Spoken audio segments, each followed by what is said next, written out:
자, 들어갑니다. 1절의 이론형 문제 진로 이론, 그 다음에 1번의 홀랜드 이론의 4가지 기본 가정 중에 3가지를 쓰시오라고 했어요.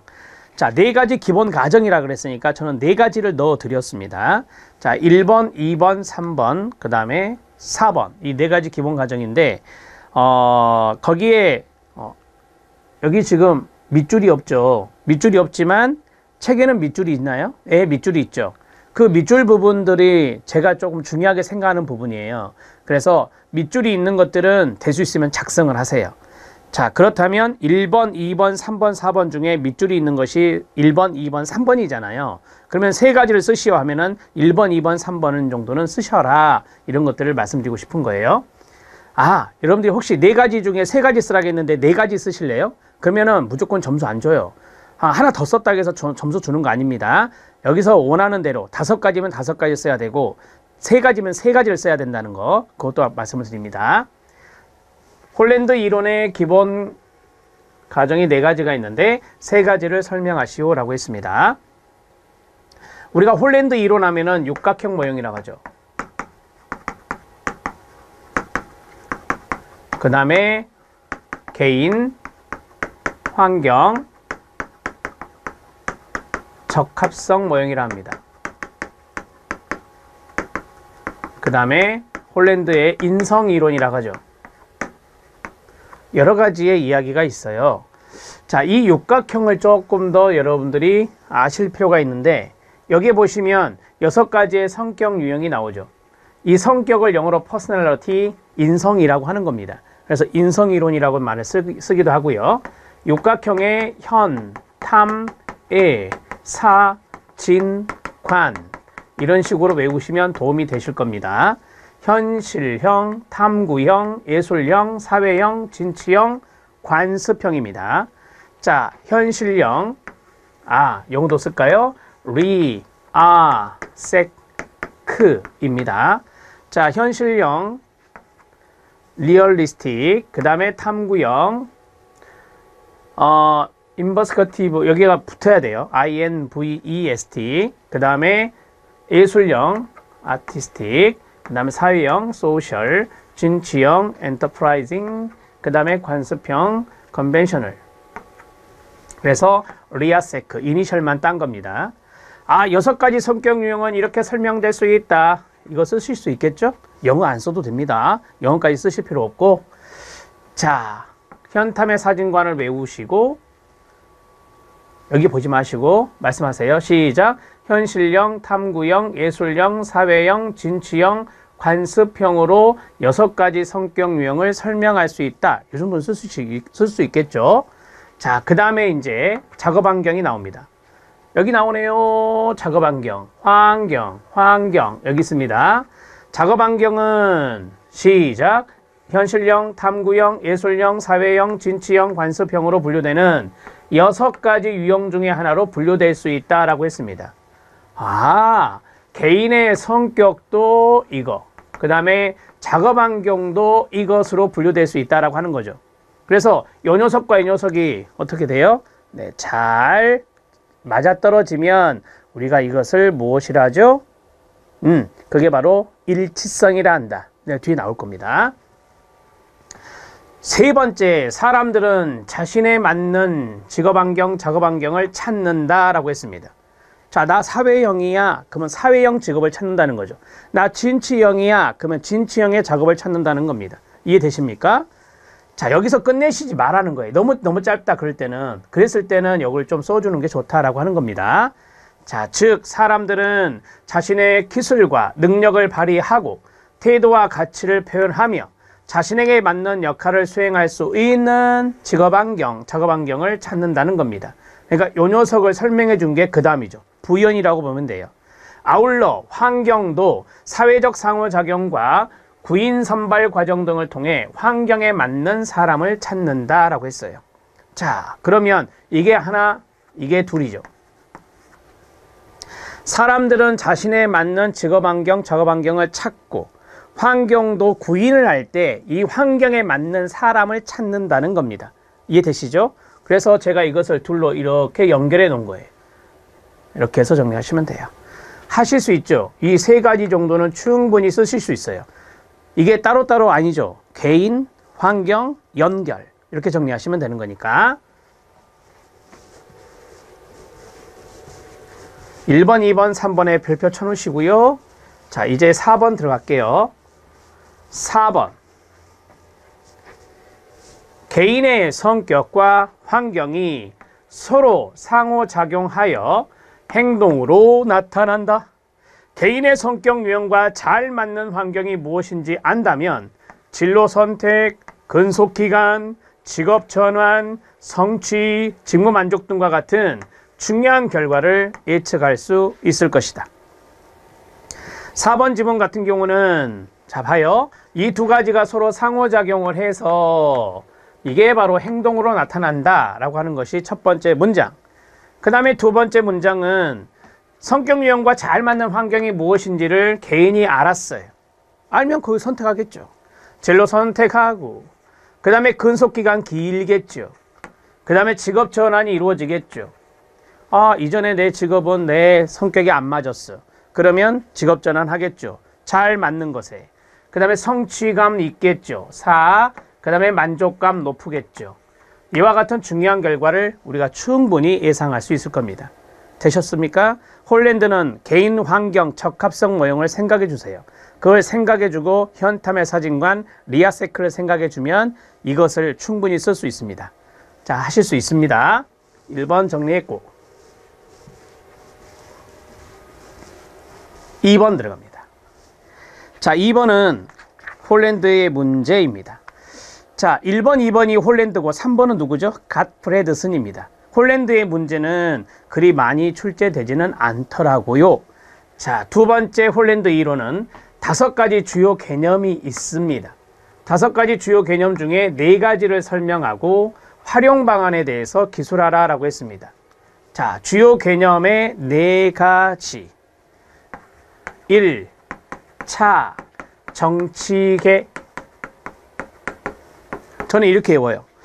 제가 될 수 있으면은 여기 수험서에다가 암기법을 거의 다 써드렸거든요. 근데 제가 이것은 놓쳤어요. 1차 정치계가 안 보이죠. 이거 써주시면 됩니다. 자, 암기법은 다 써드리려고 노력할 거예요. 1차 정치계. 이름 뭐냐? 이게 치니까 이건 일관성입니다. 일관성. 그 다음에 차 넘겨볼게요. 이 변별성이 차별성입니다. 변별성이 차별성입니다. 자, 그 다음에 정은 뭐겠어요? 정체성입니다. 그 다음에 치는 뭐겠어요? 치 여기 있네요. 일치성입니다. 그 다음에 마지막에 계측성이란 게 있었죠. 계측성. 이렇게 정리할 수 있어요. 암기해야 하나씩 나열할 수 있어요. 1, 차, 정, 치, 계 이렇게 외웠어요. 동의어 들어갑니다. 이게 동의어가 변별성이었어요. 변별성 이렇게 정리하시면 돼요. 아, 홀랜드 이론의 5가지 개념은 1차 정치계 이렇게 외우시라고요. 우리가 암기할 게 앞으로 많습니다. 그러니까 앞에 타이틀을 놓고 외워야 돼요. 1차 정치계를 외웠는데 이게 어디에 있는 건지 모르면 안 되죠. 말짱 도루묵이에요. 그래서 어떻게 외우라? 홀랜드의 5가지 주요 개념은 1차 정치계 앞에 타이틀이 있어야 돼요. 그래야 이렇게 연결이 돼서 외워진다는 것을 말씀드립니다. 자, 정리가 됐죠? 자, 주요 개념의 일치성, 일관성, 변별성, 정체성, 계측성, 그리고 마지막에 활용 방안이 있습니다. 여기 활용 방안을 쓰라고 나와 있잖아요. 사람들이 요걸 놓쳐버려요. 요걸 안 써버리면 부분 점수만 받아요. 만점을 받을 수가 없어요. 그래서 4가지를 설명하고 또는 5가지를 설명하고 활용 방안을 써라 그러면 활용 방안이 마지막에 딱 들어가 있어야 된다는 거죠. 자, 들어갑니다. 제가 일치성과 일관성을 붙여놓은 이유는요. 요 2가지 혼동하지 마시라 이거예요. 그래서 붙여놨는데 제가 앞에서 이런 말씀을 드렸죠. 개인의 성격과 작업 환경이 적합할 때 좋다. 이게 뭐냐면 일치성이다 이렇게 말했잖아요. 그게 바로 이거예요. 그게 이거예요. 개인의 흥미 유형 또는 성격 유형과 비슷하거나 정체성이 있는 환경 유형에서 일하거나 생활할 때 일치성이 높아지게 된다라고 했어요. 이걸 그림으로 설명하면 이거죠. 개인. 이게 유사라고 하죠. 환경. 이거는 당연히 작업 환경, 직업 환경이 되고, 이거는 개인의 흥미라든지 뭐예요? 성격. 이랬을 때 일치도가 높다, 일치성이 높다라고 하는 겁니다. 이런 식으로 정리하셔도 돼요. 요걸 이제 풀어 쓰는 거죠. 이걸 풀어 쓰는 겁니다. 개인의 흥미 유형. 우리가 이제 홀랜드 이론에서 차용해서 갖고 온 게 스트롱 흥미 검사잖아요. 스트롱 흥미 검사. 이거 나중에 SII, 스트롱 흥미 검사가 또 시험에 루틴으로 잘 깔린다라고 했어요. 그래서 스트롱 흥미 검사는 홀랜드 이론을 차용하는 것이니 홀랜드가 또 흥미와도 연관성이 있구나 이렇게 생각하시면 돼요. 자신의 흥미형과 비슷하거나 정체성이 있는, 정체성은 뒤에서 말씀드릴게요. 환경 유형에서 일하거나 생활할 때 일치성이 높아지게 됩니다. 일관성은 뭔지 아세요? 아시죠? 일관성은 리, 세, 크. 리, 세, 크. 일관성은 뭐예요? 인접. 뭐라고요? 인접. 뭐라고요? 인접. 인접한 것. 성격 유형 중에 인접한 것은 일관성이 있다라고 하는 거예요. 우리가 보통 상담사가 S형이 많아요. 그래서 SE 인접돼 있죠. SA 인접돼 있어요. 그러면 SR은요? SR은 인접돼 있지 않죠. 그래서 이거는 일관성이 낮다라고 하는 거예요. 자, 이렇게 정리하시면 됩니다. 개인의 흥미 유형들 간의 유사성을 나타내는 것으로 흥미 유형들 간의 유사성. 그러니까 요 녀석과 요 녀석이 유사성이 있고 요 녀석과 이 녀석이 유사성이 있다는 거죠. 요 녀석과 이 녀석은 유사성이 낮아요. 육각형 모형에서 인접, 동그라미. 인접한 쌍들은 다른 유형의 쌍들보다 공통점을 더 많이 가지고 있습니다. 그리고 일관성이 높을수록 개인은 진로나 직업의 결정에서 안정성이 높아지게 됩니다. 일관성이 높을수록. 자, 우리가 이제 진로를 결정한다라고 하잖아요. 인접해 있으면 우리가 결정하는데 훨씬 더 안정감이 있어요. 진로를 결정함에 있어서. 우리가 상담사가 S, E, A, C. 자, S가 사회형, E가 뭐예요? 진취형, A가 뭐예요? 아티스트, SEA, SEA 다 인접해 있잖아요. 이랬을 때 바로 여기 나온 대로 일관성이 높잖아요. 지금 이 세 가지는 일관성이 높기 때문에 진로 결정의 안정성이 높아지죠. 진로 결정의 안정성이 높아진다.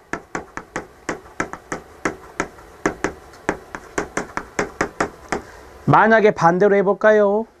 S가 있고요. 그 다음에 R이 나와버렸네요. 어떤 사람의 검사 결과가 SRI가 나왔다고 가정해 봅시다. S 이걸로 할까요? S 그 다음에 R 그 다음에 I예요. 이 녀석은 인접해 있지 않고 대각선에 있어요. 따라서 이런 사람은 어떤 진로를 결정하지 안정감이 떨어지겠죠. 이렇게 떨어져 있을 때는 어떤 것을 결정하지 고민스럽겠죠. 그래서 안정감이 더 떨어지는 거예요. SEA보다는. 그래서 여기 마지막 부분을 설명 좀 해드렸습니다. 일치성과 일관성 아시겠죠? 세 번째 들어갑니다. 변별성입니다. 자, 변별성의 다른 말은 뭐라고요? 차별성이라 했어요. 차별성. 개인의 흥미를 정의하는 정도를 설명해 주는 개념으로 여기서 가로 좋아하는 것과 싫어하는 것에 분명한 차별성이 있을 때 잘 변별되었다고 할 수 있습니다. 자, 이거 하나 들어볼게요. 저는요, 기계 다루는 거 싫어요. 좋아하지 않아요. 그건 뭐죠?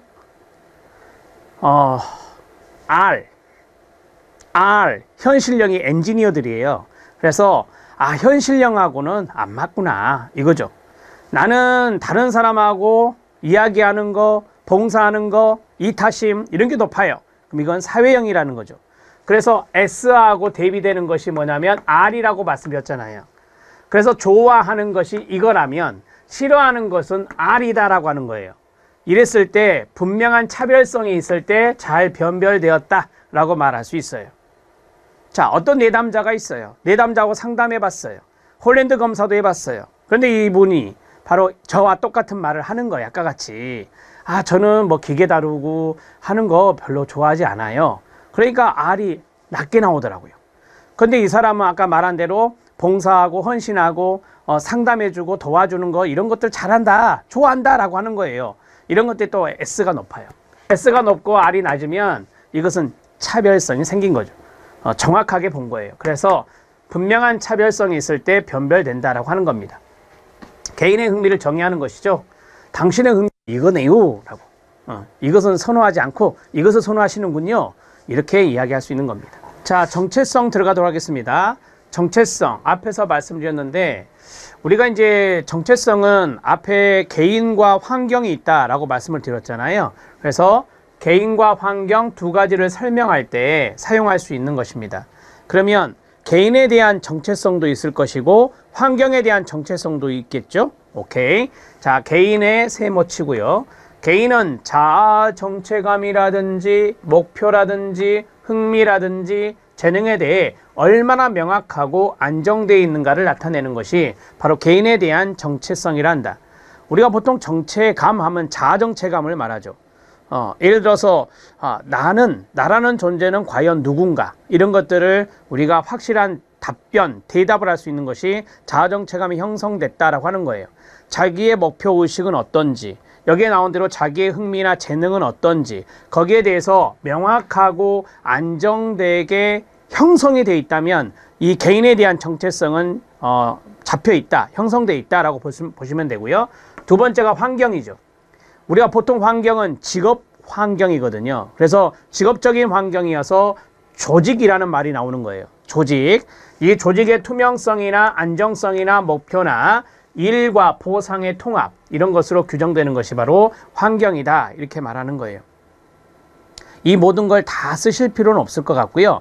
가장 중요한 포인트가 개인에 대한 정체성과 직업 환경에 대한, 작업 환경에 대한 정체성이기 때문에 개인의 정체성의 내용에서 어떤 부분들이 들어가죠? 오케이. 자아 정체감도 들어가고 개인의 목표도 들어가고요. 흥미와 재능이 들어갔어요. 그 다음에 이 환경에 대한 부분들은 조직과 연관성이 있다. 조직은 직장이라고 보시면 돼요. 조직은 직장이라고 보시면 되는데 이 직장이 과연 일과 보상에 대해서 얼마나 통합이 잘 돼 있느냐, 이 조직의 목표도 있을 거 아닙니까? 그 조직의 목표가 얼마나 잘 형성돼 있느냐, 조직이 안정적이냐, 이런 것들이 바로 이 환경상의 정체성이라고 하는 거죠.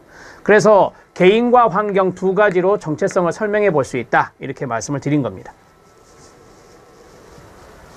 자, 이제 5번째인데요. 앞으로 잠깐 넘어갈게요. 자, 앞으로 넘어가면 이 정체성이라는 말이 여기 있었잖아요. 정체성이란 말이 여기 있어요. 그래서 정체성이 있는 환경 유형에서 일한다 라고 하는 것은 뭘까요? 오케이. 나의 정체성과 환경의 정체성이 있는데 그러한 정체성이 있는 환경에서 일을 할 때 우리가 일치성이 있다라고 하는 거예요. 예를 하나 들어보면 개인의 목표가 있고 조직의 목표가 있잖아요. 그러면 개인의 목표의 정체성과 직업적인 측면의 조직의 목표성이 일치한다. 그러면 일할 맛 나죠. 일 잘하겠죠. 이러한 것들이 바로 이제 일치성과 연관성이 있다라고 하는 거예요. 앞에서 정체성이 있었기 때문에 말씀을 드린 겁니다. 자, 이제 마지막 5번인데요. 계측성이에요. 계측성. 좀 말이 어렵죠. 여러분, 계측이라는 단어가 말이 어려운데 계측성의 개념은 바로 이거예요. 육각형 모형에서 유형 간의 거리가 있어요. 유형 간의 거리가 있는데 이 유형 간의 거리는 그것들 사이에 이론적인 관계, 상관성에 반비례한다라고 했어요. 이 반비례라고 하는 것들이 약간 중요할 수 있는데요. 우리가 이제 반비례 하면은 곡선 모형으로 이루어져 있고요. 이게 반비례입니다. y는 x분의 1이 반비례거든요. 이게 반비례 식인데 그러면 여기가 x축이고 여기가 y축이잖아요. 유형 간의 거리가 있고 그 다음에 여기는 이론적인 관계니까 여기에 관계, y에다가 관계를 쓰고 유형 간의 거리를 여기다 씁니다. 아까 우리 육각형 그렸다가 지웠는데 육각형에서 인접하면 거리가 가깝고요. 대각선에 있으면 거리가 멀어요. 자, 이해되시죠? 자, 그러면 거리가 뭐네 여기는? 거리가 멀죠? 자, 거리가 멀면 관계는 어떻게 돼요? 이 관계는 아까 제가 상관성이라고 써드렸잖아요. 상관이 낮죠. 상관이 낮다라고 하는 거예요. 거리가 멀면. 그럼 해볼까요? S하고 뭐였는데요? R이었잖아요. S와 R은 유형 간의 거리가 멀어요. 대각선이니까 이 두 가지의 관계는 상관성이 낮다니까요. 오케이? 자, 그러면 여기는 뭐예요? 거리가 여기가 0.0이니까 거리가 좁아졌어요. 거리가 좁아졌다의 대표적인 사례가 뭐예요? S하고 E죠. S하고 E는 붙어 있어요. 인접해 있어요. 그러니까 이 두 녀석은요, 네, 관계적인 상관성이 아주 높죠. 이렇게 정리할 수 있어요.